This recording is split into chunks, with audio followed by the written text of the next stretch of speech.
आइए हम आपको बिलियन यूनिट में पुनः लिए चलते हैं नए टॉपिक पर। जो नया टॉपिक है वो हमारा है विसरण, इसे अंग्रेजी में डिफ्यूजन कहते हैं।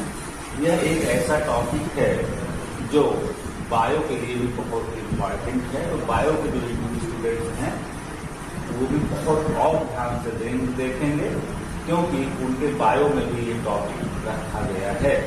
प्यारे बच्चों, विसरण यह घटना ऐसी नहीं है जिसके बारे में आप पिछली कक्षाओं में कुछ अध्ययन न किया हो। सबसे पहले हम विसरण को समझाने से पहले कुछ एक उदाहरणों पर चर्चा करेंगे ताकि आपको यह विधिवत समझ में आ जाए। तो जो सबसे पहला उदाहरण हम ले रहे हैं वो ले रहे हैं एक कमरे में, जिसमें कि कोने में एक सेंट की शीशी रखी हुई है और यदि आप सेंट की शीशी को खोल दें तो आप देखते हैं कि थोड़ी देर बाद आपको कमरे में सेंट का सुगंध महसूस होने लगता है। अब एक प्रश्न यह उठता है, सेंट के वे अणु जो केवल सेंट की शीशी के अंदर थे वो वहीं रहना चाहिए था, लेकिन थोड़ी देर बाद हमको हर जगह पर इनके अणु कैसे प्राप्त हो रहे हैं, अर्थात हमें सुगंध कैसे मिल रहा है। यह तभी संभव है जब सेंट की शीशी से सेंट के अणु निकल करके कमरे के विभिन्न भागों में गए हुए हों।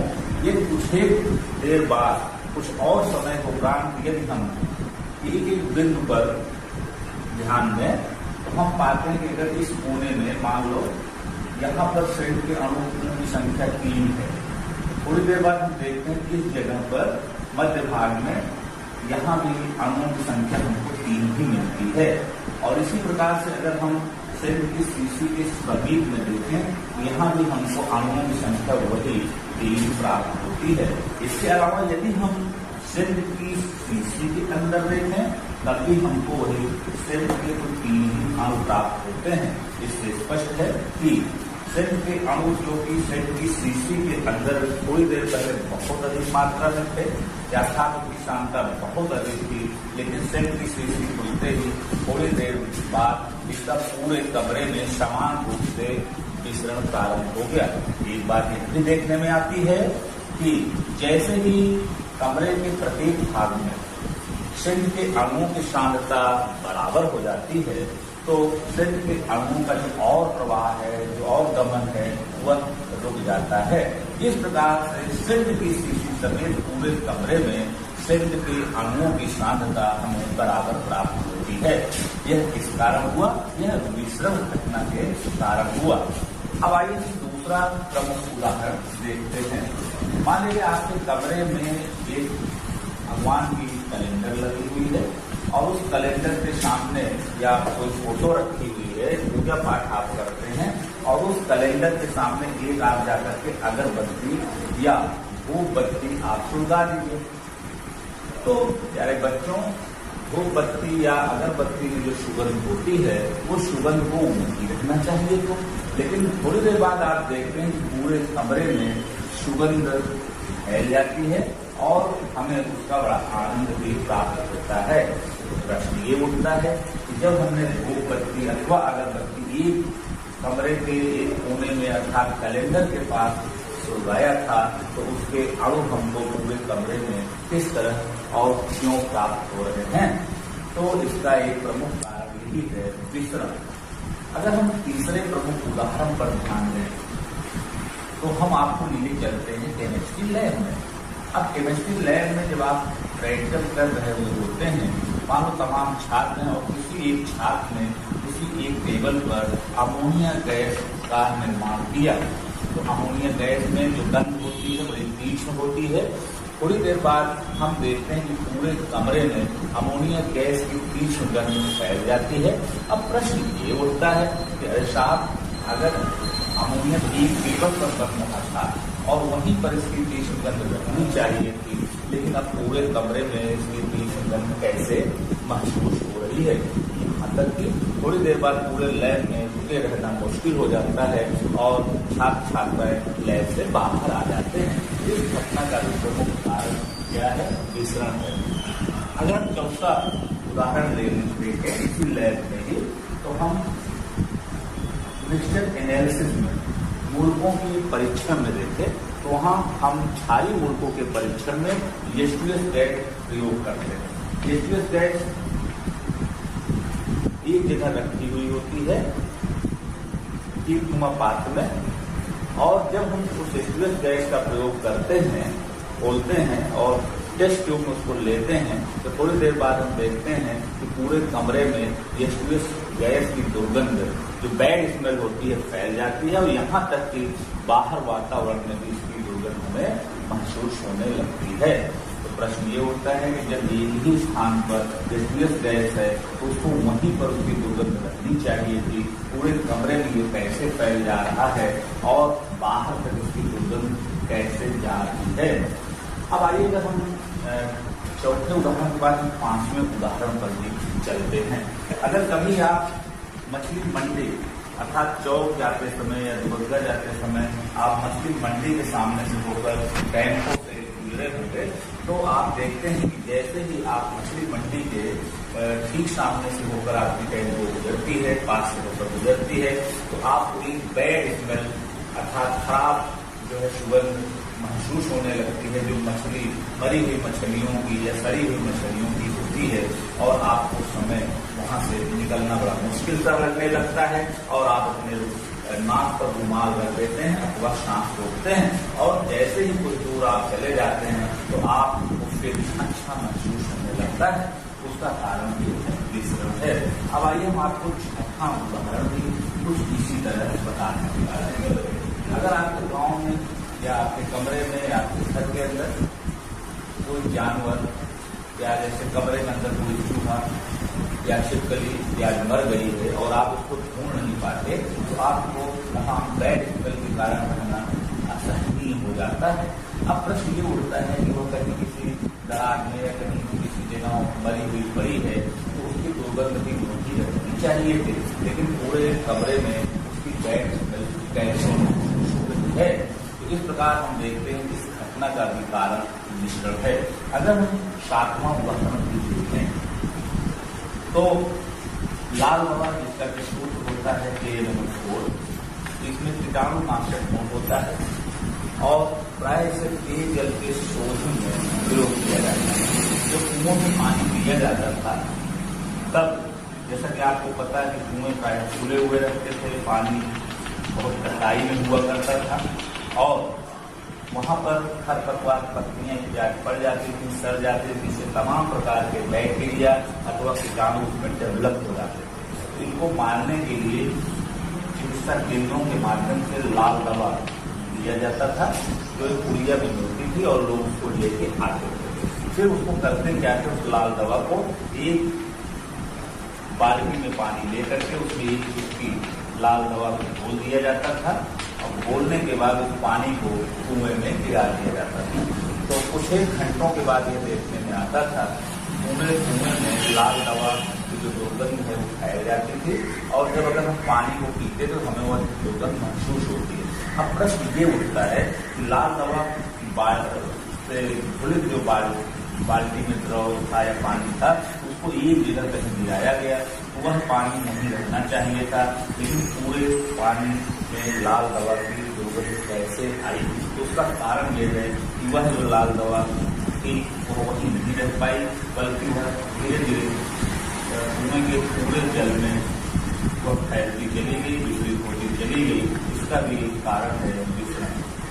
अगर कुछ उदाहरण हम और देखें, जैसे मान लीजिए एक पात्र में आप जल ले लीजिए और उस जल में आप कोई कलर दे दीजिए, जैसे रेड कलर ले लीजिए और उसकी कलर को डाल दीजिए। तो आप देखते हैं जिधर हमने इसको यहाँ पर डाला है तो इसको यहीं पर रखना चाहिए, उतने ही जहाँ पर वो गिरा है उतने ही बिंदु पर या उतने ही अणुओं पर इसका लाल रंग दिखना चाहिए, लाल रंग होना चाहिए। लेकिन हम थोड़ी देर बाद देखते हैं कि पूरा जल लाल हो जाता है और ये तभी संभव है जब जो लाल रंग के जो अणु हैं वो गए हुए होंगे चारों तरफ, और हम इस प्रकार देखते हैं कि पूरा विलयन हमें समांगी दिखाई पड़ता है, पूरा लाल दिखाई पड़ता है।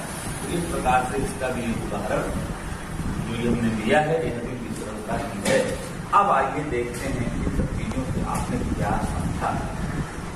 तो इसका हम परिभाषा की ओर चलते हैं।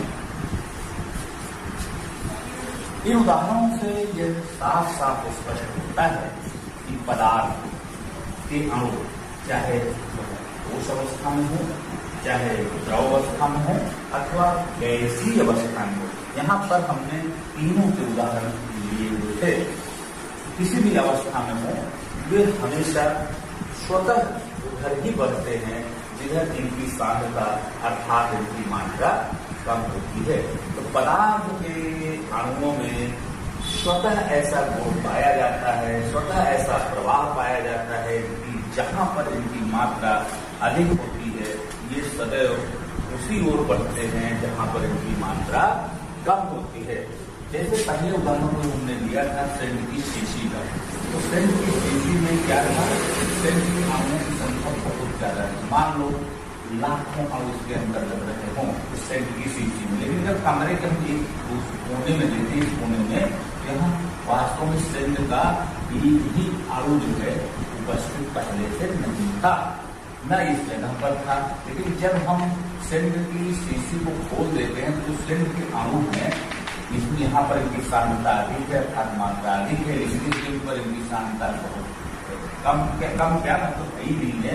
इनमें स्वतः प्रवाह होता है, ये स्वतः उस स्थान की ओर बढ़ते हैं, उस ओर की ओर बढ़ते हैं जहाँ पर इनके अणुओं की संख्या कम होती है। इस और ये तब तक बढ़ते रहते हैं, तब तक जाते रहते हैं जब तक कि सेंट की शीशी के साथ साथ पूरे परिक्षेत्र में, पूरे परिवेश में सेंट के अणुओं की सांद्रता बराबर न हो जाए। तो स्पष्ट है कि परिभाषा बन गई, पदार्थ के अणुओं का अधिक सांद्रता वाले क्षेत्र से अधिक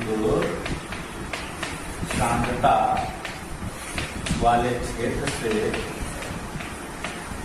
निम्न,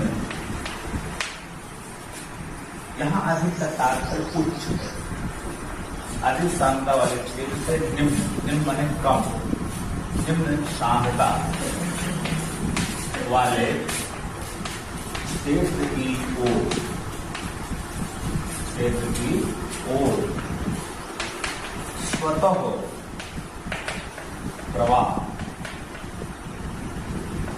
विसरण कहलाता है। प्रवाह विसरण कहलाता है। ध्यान रहे, यह प्रवाह तब तक होता है जब तक कि दोनों ओर की सांद्रता समान ना हो जाए। तो इसको अंग्रेजी में देखते हैं। The movement of molecules of matter from higher concentration to lower concentration is called diffusion. This process is continue until the concentrations of both sides become equal. एक बार पुनः सुनेंगे। The movements of molecules of matter from higher concentration to lower concentration is called diffusion, and this process continue until the concentration of both sides become equal. इस प्रकार से मिश्रण का एक परिभाषा है। ध्यान रहे, मिश्रण की कुछ प्रमुख विशेषताएं भी हैं। जैसे ये स्वतः प्रवाह है, इसके लिए हमें कोई एनर्जी नहीं देनी पड़ती। यहाँ पर हमें किसी ऊर्जा की आवश्यकता नहीं होती है, न तो इस प्रोसेस को स्टार्ट करने के लिए हमें एनर्जी की आवश्यकता होती है, न बीच में हमको एनर्जी लगानी पड़ती है, बल्कि यह प्रोसेस एक बार अगर शुरू हो जाता है, यहाँ पर बस ध्यान देने की बात है कि सांद्रता अधिक होनी चाहिए एक स्थान पर और दूसरे स्थान पर सांद्रता कम होनी चाहिए। अगर सांद्रता बराबर है तो जाहिर सी बात है कि विसरण क्रिया वहां पर नहीं होगी। नंबर 2, इसमें पदार्थ के जो अणु हैं वे उच्च सांद्रता से अर्थात जहां पर पदार्थ की मात्रा अधिक है वे उधर से प्रवाहित होते हैं, चलते हैं, गमन करते हैं, इधर इनकी मात्रा कम होती है, अर्थात इनकी सांद्रता कम होती है। नंबर 3, ये पदार्थ की तीनों अवस्थाओं में विस्तरण क्रिया देखी गई है, ठोस अवस्था में, द्रव अवस्था में भी और गैस अवस्था में भी यह क्रिया देखी गई है, स्वतः प्रवाह देखा गया है। बस कंडीशन क्या होनी चाहिए, द मूवमेंट्स ऑफ मॉलिक्यूल्स का मूव होगा जब हायर कंसंट्रेशन हो और गमन किधर होगा, लोअर कंसंट्रेशन। चौथा, इसके लिए किसी मीडियम की आवश्यकता नहीं होती, किसी माध्यम की आवश्यकता नहीं पड़ती। कोई यहाँ पर क्रिएटर हो, कोई क्रिया को प्रारंभ करे या चलावे या चलाता रहे, यह स्वतः प्रवाह है। तो आज हमने आपको विसरण के बारे में बताया, आप इसको याद करिए, नोट्स कर लीजिए। जैसे ही एनसीईआरटी की बुक आप तक अवेलेबल होगी, जो आपको लगता है बहुत शीघ्र अवेलेबल हो जाएगी आपके बीच में, आप उसकी सहायता ले करके तुरंत उसको नोट बना देंगे। और कल हम आपको परासरण के बारे में बताएंगे, परासरण ताप के बारे में बताएंगे, तमाम बिजलियों के बारे में बताएंगे और विसरण तथा परासरण के बीच में डिफरेंसेस बताएंगे। और साथ ही साथ हम आपको वर्गले तथा हर्टले विधि द्वारा कैसे परासरण ताप का निर्धारण करेंगे। तो आज हम यहीं पर विदा लेते हैं। प्यारे बच्चों, आप अपने घरों में रहें, लॉकडाउन का पालन करते रहें और खुश